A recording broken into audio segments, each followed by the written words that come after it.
pot pies. I've made lots of them. Lobster pot pie, vegetable pot pie, but I think chicken pot pie is the classic. So for the sauce, what I've done is I've cooked 2 onions and 1½ sticks of butter and just for about 10 minutes until they're translucent. And then I'm going to thicken it with 3/4 cup of flour. Just stir it in and cook it for a few minutes, just to get rid of that raw flour taste. This is really like making a white sauce. It actually is making a white sauce. And after this cooked for a minute or so, I'm going to add 5 cups of chicken stock. Actually, I have a little trick for chicken stock. Even if it's really flavorful, you want the entire dish to be flavorful. So I'm going to add 2 bouillon cubes. And then slowly pour this into the white sauce or the roux. And what that's going to do is really just thicken it. Perfect. I need 2 teaspoons of salt and 1 teaspoon of pepper. Remember, this has to be really well seasoned because it's going to flavor all the chicken and vegetables. And then because I want it to have a little bit of richness, I'm going to add 1/4 cup of heavy cream just to give it a little extra flavor. And to this sauce, I'm going to start by adding lots of great vegetables. And the secret is, some of them can be frozen vegetables. 1½ cups of frozen onions. Just think how hard it would be to peel all these onions.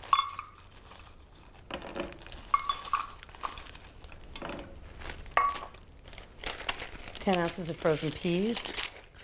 Not those tiny little peas. You want good, big-sized peas.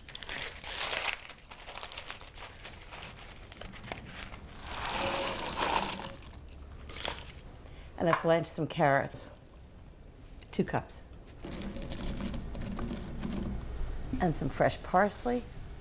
And the last thing is chicken. So 5 cups of cubed chicken that have been roasted on the bone with the skin on to keep them really nice and succulent. Put it in, just mix it all up. Oh, this looks great. So that's the chicken pot pie filling done. And all I have to do is roll out the crusts. Okay, last part of chicken pot pie is putting the pastry on. I actually made pastry for something else and just froze this pastry so it'd be ready whenever I needed it. And I defrosted it in the refrigerator. You don't want to defrost it at room temperature because you need it to stay really cold. So I'm just going to leave the dough there for a minute.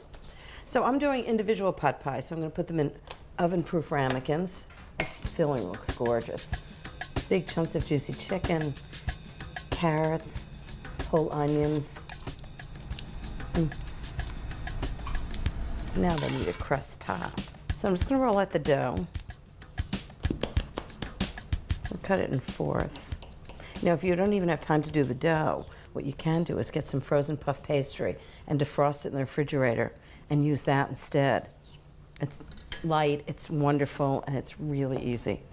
So I'm just going to roll each one of these out into a roll, maybe about an 8-inch round. Flour everything, including yourself. Let me move this over a little bit. When you're rolling out dough to make a round, you want to keep turning it.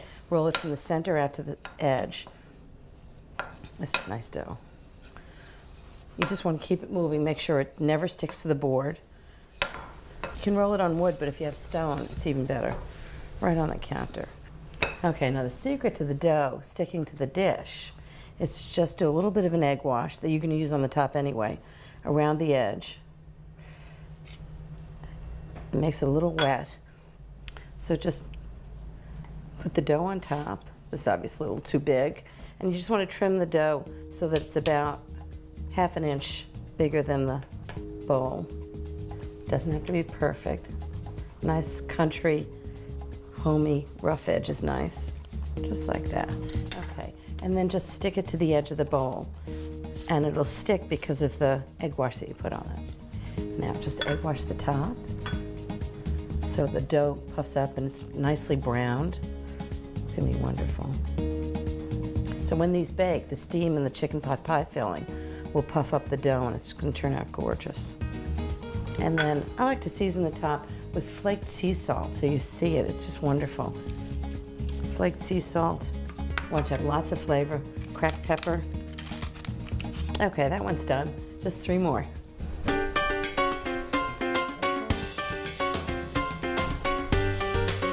I don't even bother crimping it, just press it right down.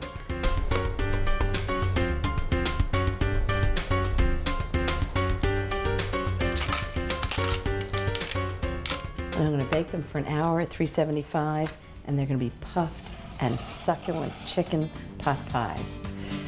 I think we're all going to have a good time.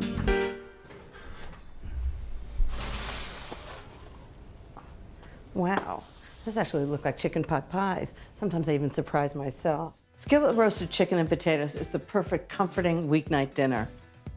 So what I did was I marinated chicken thighs in buttermilk, and what that does is really tenderize it for like 8 to 12 hours. Not more than that, otherwise it gets too tender. I'm just gonna take these chicken thighs and put it in a skillet, a little oil in the bottom, and just let the marinade drain off. These are bone-in, skin-on chicken thighs.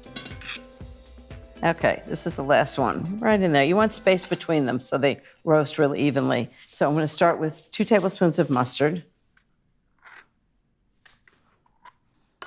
and just a splash of white wine. I'm using Chablis, but whatever you have in the fridge. Just mix them together. This really has great layers of flavor because I'm the mustard and wine, and then I'm gonna add thyme. And you can just see it when it all bakes together. It's just fabulous. So this dish has chicken and potatoes together. I'm gonna cook the chicken first and then put the potatoes in.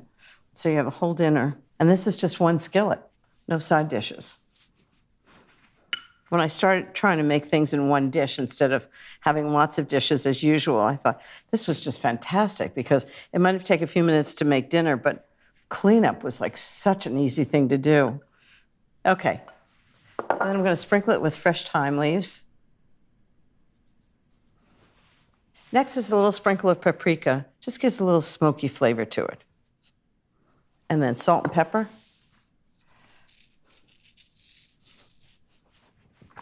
Pepper. Nice thing about this dish is everybody loves it. Chicken and potatoes, what's not to like? Okay, into the oven, 350 degrees for 30 minutes.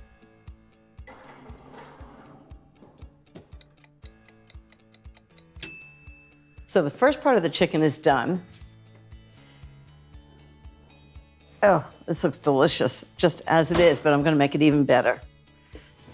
It smells fabulous. See how the chicken and the paprika and the thyme all make it have so much flavor.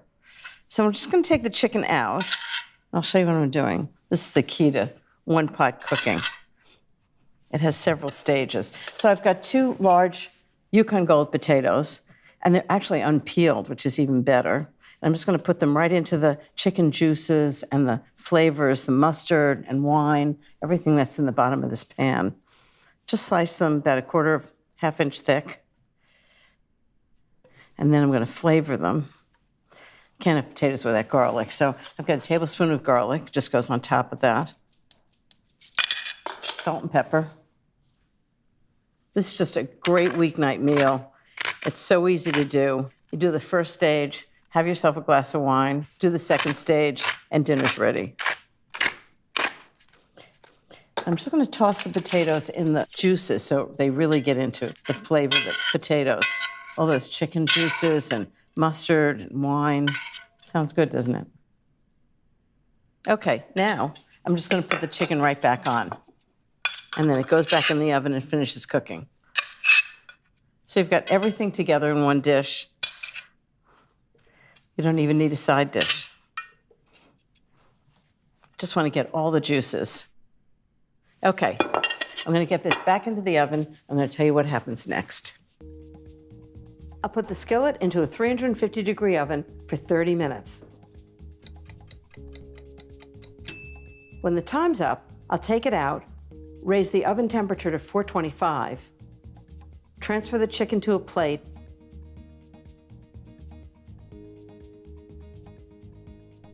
and cover it loosely with foil.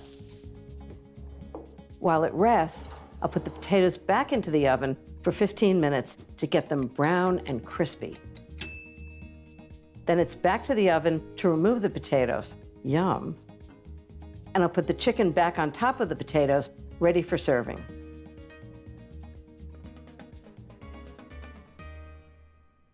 And that's it. I mean, the chicken is moist and tender, and then the potatoes have that garlic and all the chicken juices. It's fantastic. I'm just gonna add a little bit of parsley, just because I can't stand not having as much flavor as possible, and a little bit of chive. Had some in the garden. So when somebody asks you that age-old question, what's for dinner? Here's the answer: skillet roasted chicken and potatoes. It's just delicious. Can't make good chicken noodle soup without good homemade chicken stock. Fortunately, I had 2 quarts in the freezer. So I'm gonna heat that up. I'm gonna put in 1 cup of chopped carrots right into the chicken stock. 1 cup of chopped celery. And 2 cups of noodles. I just use regular egg noodles. You can probably use any kind of pasta, but this chicken noodle soup has to be egg noodles. 2 cups, right in. Give it a big stir. This is gonna cook for about 10 minutes. And actually it's nice because the starch in the noodles is gonna get into the soup. It gives it a little body, which is great. And then I need to add chicken. And I just cook the chicken exactly the way I usually do.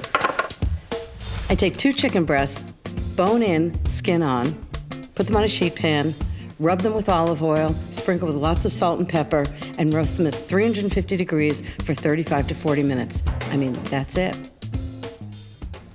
So I'm just gonna take the skin off, and then with a knife, just cut around the bone. So all I really want is the meat. You can really just peel it off with your hands if you want to. And because you're gonna dice it or shred it, it doesn't really matter what it looks like. You just need large pieces of chicken. It's amazing how the olive oil and the skin and the seasoning really gets into the chicken, and it keeps it absolutely delicious. So much more flavorful than boiling it, which I think takes all the flavor out of the chicken.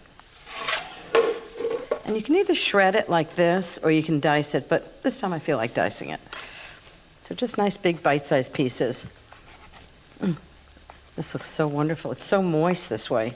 And that's what I want from Miguel's chicken noodle soup. You can use dark meat for this, but it's sort of more traditional to use white meat. Big dice. Perfect. Okay, let's see how the soup is doing. It's just 10 minutes. It smells fantastic. Oh, how good does that look? Wow. Okay, chicken in, little parsley, and it's almost done. So if you've got chicken stock in the refrigerator or the freezer, this is really fast to do. 1/4 cup of parsley. It's always good to have a fresh herb in there. Just really brings out the flavor. Makes the whole thing taste really fresh. You can do dill if you like dill, whatever you have around. Nothing too strong though, not rosemary. Into the pot. This is a really good chicken noodle soup. So depending on how salty or peppery the stock is, I'm gonna add some more seasoning, but first I have to taste it.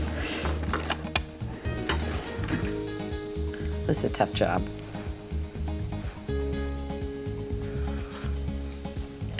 Oh, it's so good. It's got so much chicken flavor. It needs a little more salt. The strange thing about chicken soup is it can taste like dirty dishwater, or it can taste like really delicious chicken soup, and salt is the only ingredient that's different.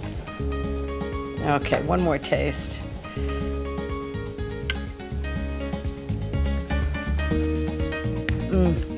That is so delicious. My friend Patricia's coming after a really long trip from Paris, and I thought, wouldn't it be nice to just greet her with like big steaming bowls of chili? But since she's being really good, I thought maybe instead of making beef chili, I'd make chicken chili. So I've got about 4 cups of onions and 2 tablespoons of olive oil, and they've cooked until you can really smell them. About 10 minutes. And then I'm gonna add lots of good stuff. 2 tablespoons of chopped garlic. This is gonna be really good. You want to cook the garlic for just a minute so it doesn't get really bitter.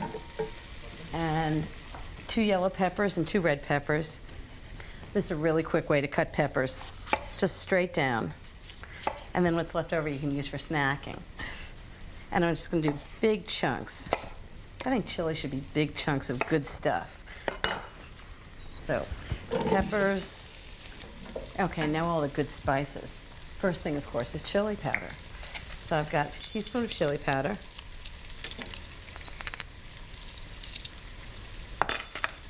teaspoon of cumin, which is a really essential ingredient in all chilies. And then these are the things that make it hot. Red pepper, just sort of a pinch of it, maybe a quarter teaspoon, and then cayenne pepper, which is really hot. So use it at your own risk. I like when things have a lot of flavor and a little bit of heat, but if you like it really hot, just add more. So 2 teaspoons of salt. This is great. And I'm going to cook that for about a minute while I get the tomatoes ready. I always make this with canned tomatoes. Life's too short to peel a tomato.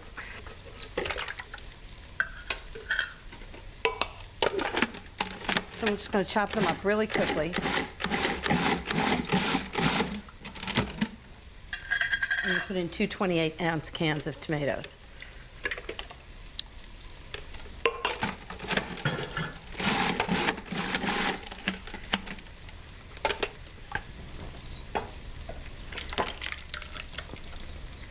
Try not to get it all over the kitchen like I do. And into the sauce. Give it a stir. So most chili has cilantro in it, but I personally hate cilantro, so I'm going to put basil in instead. It gives it great flavor. Just take the leaves off. And just give it a really rough chop. So maybe about a quarter of a cup should be good. Wonderful. So this is going to cook for about 30 minutes. So this is a chicken that I cooked on the bone with the skin on it, and it really keeps it moist. I just tested all different kinds of ways of doing this, and I found it's so much better roasting it than it is to boil it the way you normally do it for a chicken like this. Patricia's on a book tour for her new book, Provence, and I can't wait to see it. So just sort of tear off the bone with your hands. It's the best way to do it. So big chunks. I want it to be really delicious and chunky.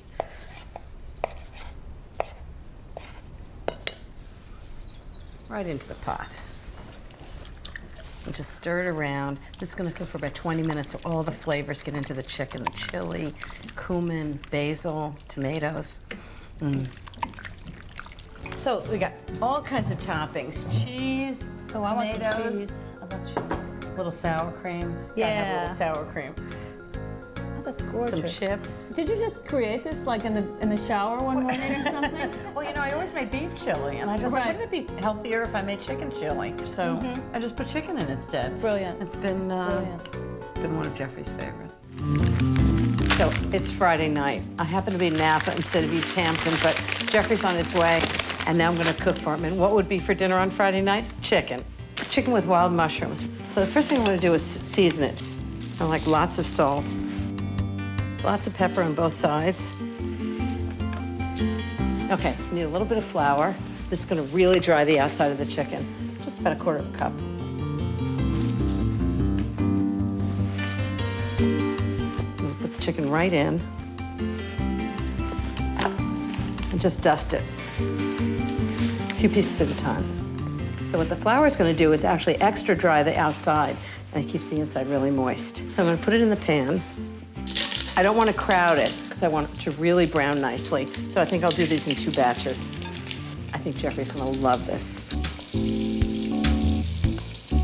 Okay, so that's 3/4 of a pound of cremini cut in half. Chicken looks like it's done. Just going to put it on a plate. Then I'm going to use the oil to cook the mushrooms and some other flavors. Other things I got in the market. Okay, so the mushrooms go right in. It smells so good. I've got 4 cloves of garlic. There's really good garlic in the market. And I'm gonna do some thyme. I think maybe like 4 sprigs of thyme. Here's a little trick. If you tie them together, then you don't have to pick out all those little sprigs of thyme. All you have to do is pick up the string and it's all together. And actually what's gonna happen is the little leaves of thyme are just gonna come off in the cooking, right in. Okay, give it a stir. This is gonna cook for about 5 minutes. It smells wonderful. You can already smell the garlic cooking, the thyme. This is gonna be so good with the chicken. Okay, just a few more steps. Trust me, they're really easy. So when the mushrooms have cooked for about 5 minutes, I add a couple of tablespoons of dry sherry, and I cook it for about a minute, just scraping the brown bits from the pan. All makes the sauce taste better. Then more garlic. Half a tablespoon of minced garlic goes in. That needs to cook for just a minute. Then it's time for the wine.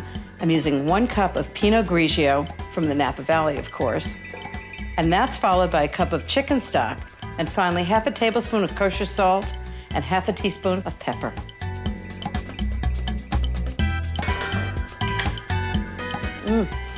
The sauce smells fantastic. I'm just gonna put the chicken right back in, just sort of nestle it in with the mushrooms and the garlic and thyme. You can really smell the wine.